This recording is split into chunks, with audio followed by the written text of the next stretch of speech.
हमने पिछले वीडियो में बताया था कि हम आगे इस बात पर चर्चा करेंगे कि आज की व्यवस्था में आम आदमी कहाँ है, यह आदमी कहाँ खो गया है। ये भी कह सकते हैं कि कहाँ खो गए हम। ये भी कह सकते हैं कि सामाजिक समस्याओं के संदर्भ में वर्तमान का माहौल कैसा है, मानवीयता खो कहाँ गई। अभिप्राय ये हुआ कि हम निबंध की एक टॉपिक डिस्कस करने जा रहे हैं। हमने आपको बताया भी था कि आज की व्यवस्था में आम आदमी कहाँ है। कुछ बातें याद करने का मन हो रहा है, आप भी याद कर लें। किसी को गिराया न खुद को उठाया, कटा जिंदगी का सफ़र धीरे धीरे। जहाँ आप पहुँचे छलांगे लगाकर, वहाँ मैं भी पहुँचा मगर धीरे धीरे। इकट्ठे कर जहाँ के जर सभी दुनिया के माली थे, सिकंदर जब गया दुनिया से दोनों हाथ खाली थे। एक ऐसा राष्ट्र, एक ऐसा राज्य जहाँ पे शेर और बकरी एक घाट पर फिर पानी पिए। एक महत्वपूर्ण तुर्की कहावत है, गलत रास्ते पर जितना भी आगे चले गए हैं लौट आइए। एक ऐसी व्यवस्था जो मनुष्य के लिए काम करे, जो समाज के लिए काम करे, जिसके केंद्र में मनुष्य हो। एक ऐसा सामाजिक और राजनीतिक तंत्र, एक ऐसी सोशल डायनेमिक्स जिसके पिवट में, केंद्र में मनुष्य हो। एक ऐसा राष्ट्र जहां गांव और शहर के बीच की दूरी कम हो जाए। एक ऐसा राष्ट्र जो रहने लायक सबसे अच्छी जगह हो, जिसे अपने नेतृत्व पर गर्व हो। एक ऐसे राम जिनकी केवल बात न की जाए, जिनके नाम पे वोट न मांगा जाए, जिनके नाम पे व्यवस्था परिचालन का प्रचार और प्रसार न किया जाए, बल्कि उनके सुरम्य आचरण पूरे देश में फैलें, पूरे विश्व में फैलें। वैदिक वाङ्मय की वह सोच तु वसुधैव कुटुंबकम की अवधारणा चरितार्थ गांधी और राम याद करने के लिए ही न हो, बल्कि वो अपनाए भी जाएं। तो ये सब कुछ बातें हैं जिन्हें आप निबंध में प्रयोग करें। आचार्य चाणक्य की भी याद आते हैं, जो उन्होंने 2500 वर्ष पूर्व कहा कि एक मजबूत राजनीतिक तंत्र के पीछे एक महत्वपूर्ण मजबूत अर्थव्यवस्था होती। लगता है मौजूदा सरकार एक ऐसी व्यवस्था के लिए काम कर रही है जिसके केंद्र विश्व बाजार है, मनुष्य है ही नहीं। टैगोर को भूल गई है वह। हमारे कितने पारंपरिक उद्योग दम तोड़ रहे हैं, जिनसे कभी लंकाशायर और मानचेस्टर की बाजारें भरी रहती थी। हम चीन पर आश्रित हो गए हैं, हम विश्व बाजार पर आश्रित हो गए हैं। गांधी का स्वावलंबन और कुटीर उद्योग पता ही नहीं कहाँ खो गया। वाजपेयी जी कहते थे कि अपने जड़ों से कटा हुआ व्यक्ति और उधार पर टिकी हुई अर्थव्यवस्था कभी पनप नहीं सकता, मूल्य दिखते ही नहीं। अलग बात है कि हम दुनिया से कटकर भी नहीं जी सकते। तीन बातों को याद करने के उपरांत हम यह सोचेंगे कि यह क्या है, क्यों है, कैसे है, तो स्पष्ट हो लें कि जब से हमने प्रकृति की गोद में खेलना शुरू किया, प्रकृति ने एक व्यवस्था बनाई। उस व्यवस्था से हम लाभान्वित हुए। प्रकृति ने हमारे साथ तमाम तरीके से योग किया, संतुलन और मध्यम मार्ग का रास्ता पढ़ाया। और इसी परिप्रेक्ष्य में जो है हम उत्तरोत्तर आगे बढ़ते गए। प्रगति और विकास के हमने नए नए मार्ग चुने, उन्नतशील व्यवस्था के रूप में चिन्हित हुए। हमारी विश्व बाजार बढ़ी, हम उत्तरोत्तर आगे की ओर बढ़ते ही गए, प्रकृति के संसाधनों का उपयोग करते हुए। तो प्रकृति ने अपने क्रम में मानव जाति के लिए बहुत योग किया, किंतु स्वार्थी, भ्रष्ट वृत्ति, लालच, सुविधा भोग की हमारी मनोवृत्ति ने प्रकृति के साथ व्यभिचार ही नहीं बलात्कार भी किया।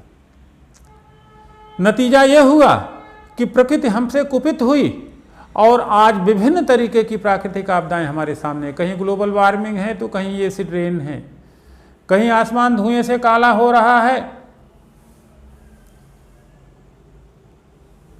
तो कहीं सुनामी है, कहीं भूकंप, तो कहीं ज्वालामुखी।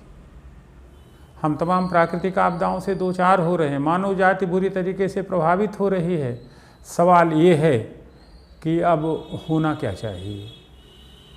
सवाल यह है कि ऐसा क्यों हो रहा है, जब सरकारें इस चीज़ का बराबर दंभ भरती रहती हैं कि मनुष्य के लिए इतनी योजनाएं, इतनी परियोजनाएं, सब कुछ चला रहे हैं, सब कुछ ला रहे हैं, तो फिर औचित्यपरक स्थिति की प्राप्ति क्यों नहीं हो रही। तो उसके पीछे सीधा सा कारण है कि वस्तुतः जिस व्यवस्था को हम अपना रहे हैं वो मानवीयता की ओर जाती ही नहीं है, वो अच्छाई की ओर जाती ही नहीं है, वो तत्कालीन लाभ के लिए काम करती है। यह प्रचार परक अर्थव्यवस्था, यह प्रचार परक सामाजिक तंत्र, यह प्रचार परक राजनीति मनुष्य को मनुष्य न समझ करके बल्कि एक उत्पाद के रूप में प्रचारित कर रही, उत्पाद के रूप में ऊर्जा।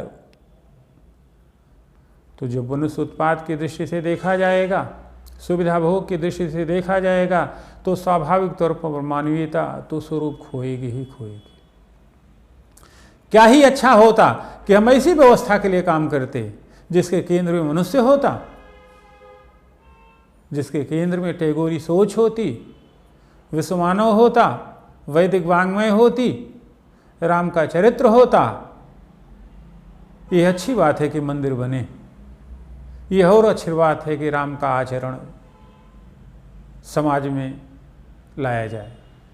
यह अच्छी बात और होती कि हम ऐसे जागरूक समाज की रचना करते जो सामाजिक ताने बाने की मजबूती के लिए काम करता, जो मंदिर मस्जिद गुरुद्वारे से हट करके समाज की बेहतरी की बात करता।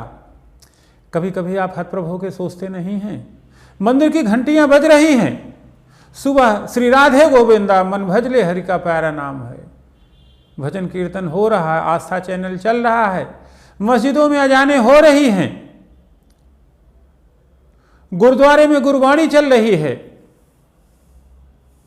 चर्चों में पर्वत प्रवचन वाला भाग चल रहा है।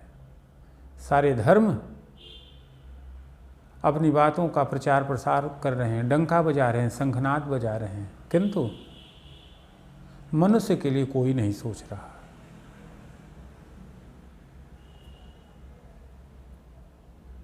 वक्त की जरूरत है कि व्यवस्था के केंद्र में मनुष्य हो। आज की ही बात है, मैं मार्केट में थोड़ा बहुत दिन बाद निकला था तो लोग भंडारा कर रहे थे, खिचड़ी बंट रही थी। मैं तो अकेला आदमी, तो जहाँ कुछ मिल जाता थोड़ा खा लेता हूँ, लेकिन खिचड़ी लेने की प्रक्रिया और जो पैटर्न था वो कहीं न कहीं से यह कह रहा था कि देश में गरीबी अभी भी बदस्तूर जारी है। मेरे पास 3-4 जर्सियाँ हैं, थोड़े कपड़े भी हैं, 2-3 कंबल भी हैं, और कुछ असुविधा होती है तो हमारे गुप्ता जी, मजहर जी और हमारे भांजे व्यवस्था भी कर देते हैं, फिर भी मुझे रात में ठंडक लगती है। आप कल्पना करें, चौराहे पे सोने वाले वो लोग सुख से तो सोते नहीं होंगे, उनकी कोई न कोई मजबूरियां होंगी। उनको कंबल दे देने से, उनको शाम को भोजन दे देने से उनकी गरीबी नहीं दूर होने वाली है। अगर उनकी बेहतरी के बारे में आपको सोचना है तो कुछ ऐसे प्लान्स और प्रोजेक्ट बनाने पड़ेंगे, उनको केंद्र में लाके सोचना पड़ेगा। आपको याद है, कबाड़ी का काम करने वाले छोटे छोटे 2 बच्चे एक हाथ वाला ठेला लिए हुए अखबार बेचने और बीनने के लिए सड़क पे निकले होते हैं। हक तो उनका भी पढ़ने और पढ़ाने का है। समय आ गया है कि एक ऐसा समग्र आर्थिक, सामाजिक और राजनीतिक चिंतन किया जाए, व्यवस्थाएं उस पीढ़ी के लिए काम करें जो गरीबी की जलालत भोगने के लिए अभिशप्त है।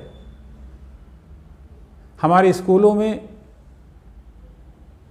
निसंदेह प्राइमरी स्कूल्स जो हमारे हैं उन्नत व्यवस्था के साधन हो सकते हैं यदि उनसे समग्र रूप से केवल पढ़ने और पढ़ाने का काम कराया जाए। स्कूलों में उचित अनुपात में शिक्षक हों, वो योग्य शिक्षक हैं, वो अच्छा पढ़ा सकते हैं। शिक्षा की बेहतरी के बिना केंद्र में मनुष्य आने वाला नहीं। ये सब राजनीतिक सोच से उपजी हुई बातें होंगी। अपेक्षा की जानी चाहिए कि हमारी राजनीति अगले चुनाव की बात न करे, अगले चुनाव की न सोचे, बल्कि यह सोचे कि हमारी अगली पीढ़ी कहाँ जाएगी, किस तरफ जाएगी। जिस दिन हम अगली पीढ़ी के लिए सोचने के लिए विवश और बाध्य हुए, या जिस दिन हमने अपनी पीढ़ी के लिए आने वाली अच्छे मन से सोचना शुरू हुआ, केंद्र में फिर मनुष्य आ जाएगा। सामाजिक और राजनीतिक व्यवस्थाएं अच्छे तरीके से जान ले, मनुष्य और मानवता की रक्षा के लिए होती हैं। और जब वही सुरक्षित और संरक्षित नहीं रहेगा तो नहाइएगा क्या, निचोड़िएगा। गुरु और रविन्द्रनाथ टैगोर कहते हैं कि जब धर्म, नीति, राज, सत्ता मनुष्य में मानवीय गुणों का विकास न कर पाए, मानवता की रक्षा न कर पाए, मानवता की बेहतरी के लिए काम न कर पाए, मानवता को केंद्र में न ले पाए, मनुष्य की देनदारी, मनुष्य की जागरूकता, मनुष्य की भलमनसाहत, मनुष्य की उदारता यदि उससे परे जाने लगे, अलग जाने लगे, तो समझ लीजिए कि संकट आने वाला है। इस संकट से निवारण का एक उपाय है शिक्षा, जागरूकता और ऐसे प्लान्स और प्रोजेक्ट पे काम करना जिससे हमारी पीढ़ी स्वावलंबी हो और वो अपने मूल्य को समझे और व्यवस्था में अपना बेहतर योगदान दे सके। हम फिर मिलेंगे अगले वीडियो में निबंध के लिए ही, तब हम आपको बताएंगे गरीबी एक अवस्था है, अवगुण नहीं है। इस तरीके से हम उत्तरोत्तर बढ़ते जाएंगे। अनंत शुभकामनाएं। जल्दी फिर मिलते हैं नए वीडियो के साथ, जिसमें हम आपसे चर्चा करेंगे कि गरीबी एक अवस्था है, अवगुण नहीं। धन्यवाद।